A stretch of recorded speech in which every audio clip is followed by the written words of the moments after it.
Trails in the Sky. End of video. Thanks for watching.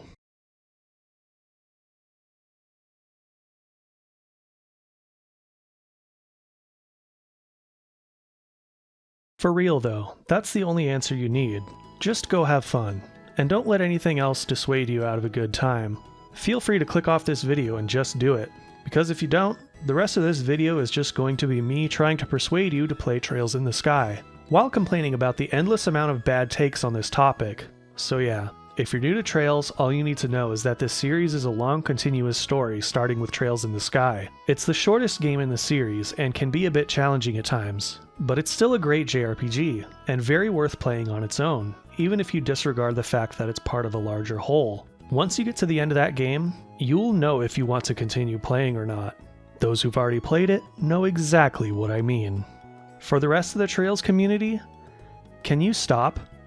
If someone is interested in the series and you tell them anything other than to play Trails in the Sky, you're doing them a disservice. To be fair though, back when I got into the series, this wasn't an easy situation, as the only game available in English at the time was Trails in the Sky. The first game, and that's it. I ended up playing them in this order as things became more available. Trails in the Sky, Trails of Cold Steel, Cold Steel 2, Sky 2, Sky 3, Cold Steel 3, Zero, Azure, Cold Steel 4, Reverie, and now Kuro, or Daybreak. So 1, 6, 7, 2, 3, 8, 4, 5, 9, 10, and 11. And I really wish I had been able to play them in order back then, because if you have played the series, look at where I ended up playing Zero and Azure. They kind of got ruined for me, and I don't really hold Azure in such high regard compared to other Trails fans as a result. Now, there's no longer an excuse because every game is easily available in English, for better or worse. The Trails in the Sky trilogy is available on PC. You may as well disregard the PSP versions unless you can read Japanese, because the PSP only has the first game in English. That's ridiculously expensive now. And getting the other two working in English requires some tedious modding and tinkering that isn't worth it at the end of the day, because the PC versions are better in almost every aspect. And they have no DRM. They have a turbo feature allowing you to speed through a lot of the game's needlessly slow animations, and that alone is all I need to mention really. But for a niche game that came out in 2004, the graphics have actually aged very well, and still look nice to this day, even cranked up to the highest resolutions. Plus, since it is a game from 2004, whatever PC you currently have can likely play these games with no issues whatsoever. Being on PC also makes them much easier to mod, but I personally don't recommend modding them, which I'll get into later. And I even personally prefer playing Sky and Zero/Azure entirely with the keyboard. It just works, I don't know. But once they go full 3D and Cold Steel, controller is better. I've heard some people complain about not wanting to play it just because it's on PC, but at that point I have to question if you're all that interested in the series to begin with. You scrub console fanboy peasant! Just kidding. If for some reason you can't play them on PC, your only other option would be to sift through the internet and find English modded ROMs of the games and dump them on a hacked PSP or Vita, or even a smartphone, which would probably require you to use a PC anyway, just saying. If you don't have a PC, for the price of the English PSP version, you could get yourself a shitty laptop from 2012 or something, and play through them all without any issues. Maybe. Not that I'd recommend that, but still. Oh yeah, Steam Deck is an option too. Actually, for those who want to play it on a handheld, that's probably your best option, because it would have all the same features of the PC version, but on the go. Though some people have had issues with some of the in-game videos while others haven't, which is weird. Anyway, with the technical side out of the way, let's get into the actual topic at hand. There's a lot of videos out there overcomplicating the answer to this very basic titular question. Where should you start the Trails series? Obviously nobody is stopping you from picking a random game and jumping in, but by this point of the video, you know this is not like other JRPGs like Final Fantasy, Tales of, etc., and is rather a continuous story on a mostly linear timeline, so why would you?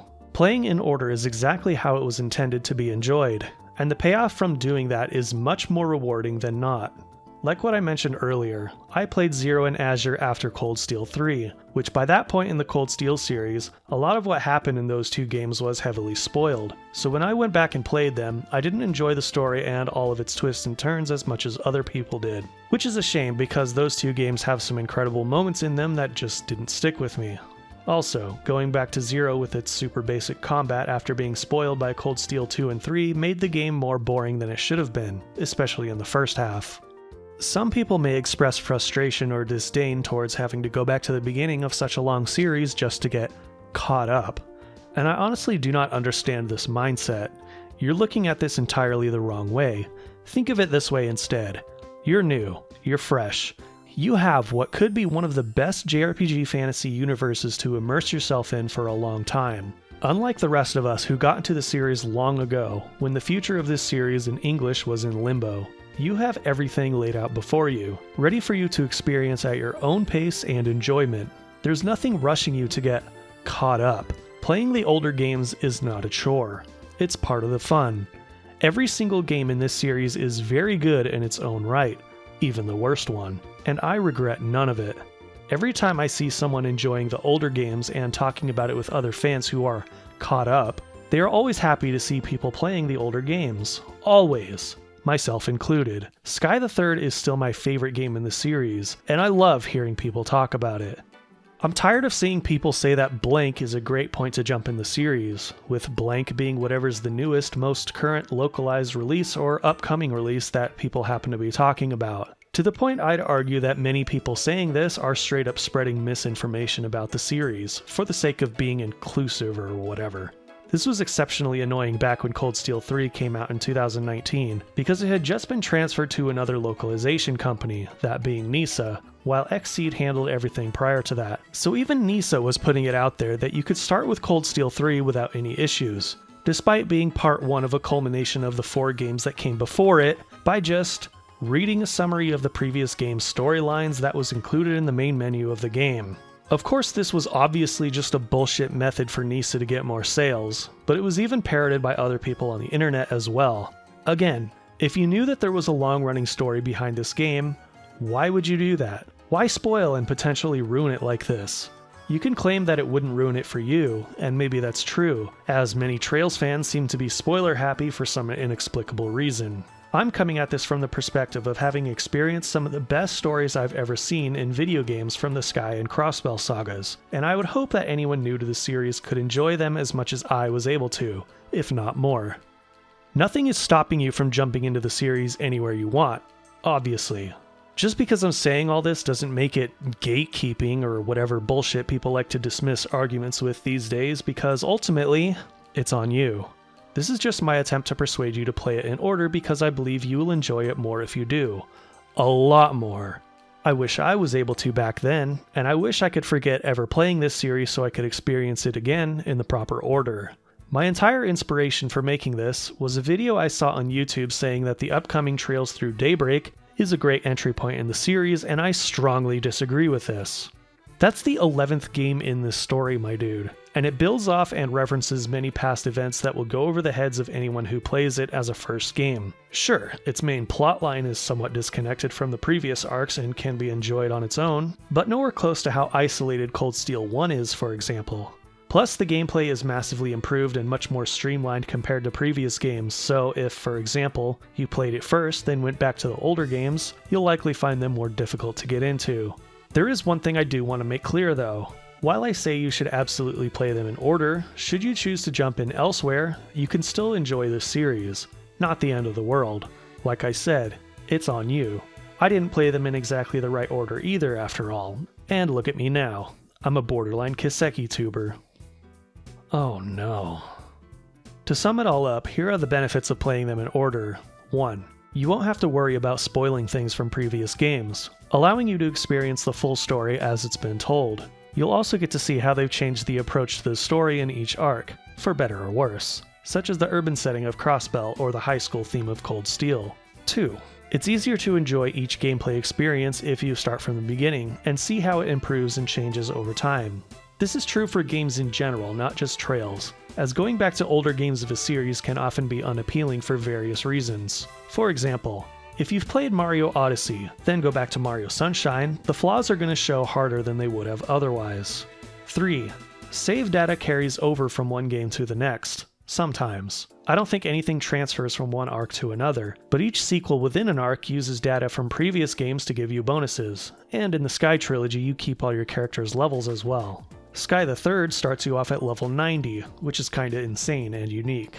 4. You have lots of entertainment to enjoy. If you've been looking for something to immerse yourself in, or have wanted a JRPG series that doesn't reset itself every time like Final Fantasy, then it just might be the thing for you. Are there downsides? Of course there are, but not nearly as many as jumping in somewhere in the middle. The biggest one is that the games get easier over time, and not just because your skills and knowledge transfer from one game to the next. The Sky trilogy is much harder than everything that came after it, but you can always just crank up the difficulty setting in later games. I found Cold Steel 3 and onward to be very easy, even on hard mode, but your mileage may vary. Second, it will be difficult to avoid spoilers online, especially if you feel the need to look something up. This is mainly down to self-control, to be honest, and I'm guilty of looking things up I shouldn't have too. Lastly, let's face it, it will take a long time to thoroughly enjoy this series. You may not have the time to do so. You may be a very busy person with more personal obligations than someone like me. But if you really don't have the time, you probably won't be able to keep up with just the current games either, because doing that will inevitably require you to understand what happened in the series past. It's undeniably a big time investment regardless of where you jump in the series. You have to decide if it's for you or not. But there may be another option for you. Stay tuned. At the end of the day, the thing to remember is to just enjoy the ride. They're video games, they're meant to be fun. But in case you want a little more, here are some personal suggestions. 1. Do not mod the Sky games on your first playthrough. Experience the games in their original state.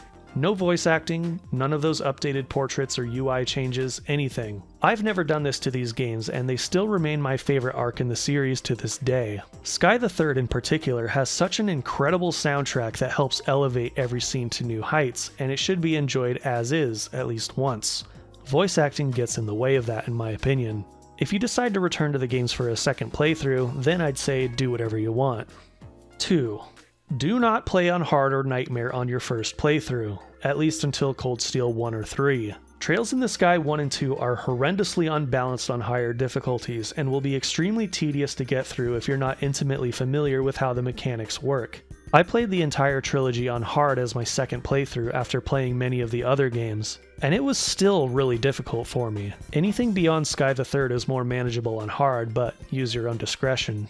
The game started getting pretty easy by Cold Steel 3 in my opinion, so I recommend playing that and anything beyond it on Hard or Nightmare. 3. Try not to look up anything plot related online until you finish the arc you are currently on, and only do it if absolutely necessary because many Trails resources online are littered with unmarked spoilers. Also, keep your interaction with the Trails fandom to a minimum, as like I mentioned earlier, they are spoiler happy, and will say things you may not want to hear yet. Also, if you've gotten into the series and plan on continuing playing them, avoid any trailers or marketing because they tend to have mild spoilers as well. That stuff would be useless to you anyway. 4. If the older games are too challenging, you can jump to Cold Steel 1 and then go back, as that game is very isolated from the ongoing story of everything else with not many references or callbacks to previous games. But I would not recommend going beyond that without playing the older games. Or, if you are playing the PC versions, there's no shame in just using cheats or trainers or something to get through the game, because there are some segments that are needlessly tedious in my opinion. 5. If you insist that you simply don't have the time, I would not blame or shame anyone who decides to watch the story online instead. It's what I suggest people do with Xenosaga 2 after all, because its story is amazing, but actually playing it is... yeesh.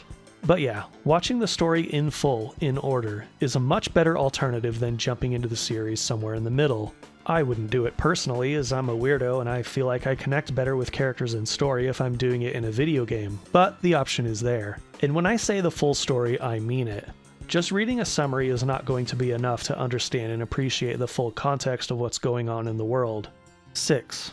If you ultimately decide not to get the full backstory, the best jumping in points other than Trails in the Sky are Cold Steel 1 due to its isolation like I mentioned earlier, distantly followed by Trails from Zero because it's the earliest game in the series that's readily available on consoles in the West. Anywhere else is a bad place to jump in, with the worst being Cold Steel 4 and Reverie. 7. If you do decide to start with Cold Steel, keep in mind that the series wasn't always high school harem anime cringe, just saying. I think I've covered everything I wanted to say. I expect to get some flack for this one, but that's okay. Give me all of your salt. Anyway, if you liked the video, feel free to like, subscribe, and check out my other videos. If you still want to know a bit more about the series before you jump into it, you can check out my old video called Why I Love the Legend of Heroes, which is also spoiler-free, mostly. But some info in that may be outdated. I also do top 10 countdowns such as my top 10 favorite and least favorite moments in the Trail series, and my top 10 favorite and least favorite JRPG protagonists and antagonists, the latter being probably my favorite video I've ever made. Also a bunch of terrible Smash Bros montages and other random commentary such as my RNG, Random News of Gaming series, that highlights the launches of many interesting non-AAA games per month. Also follow me on Twitter or X, Rumble, and Odyssey. Or join my humble Discord server if you want to call me a filthy gatekeeper personally like a brave little peasant. Oh yeah, have high standards, low expectations.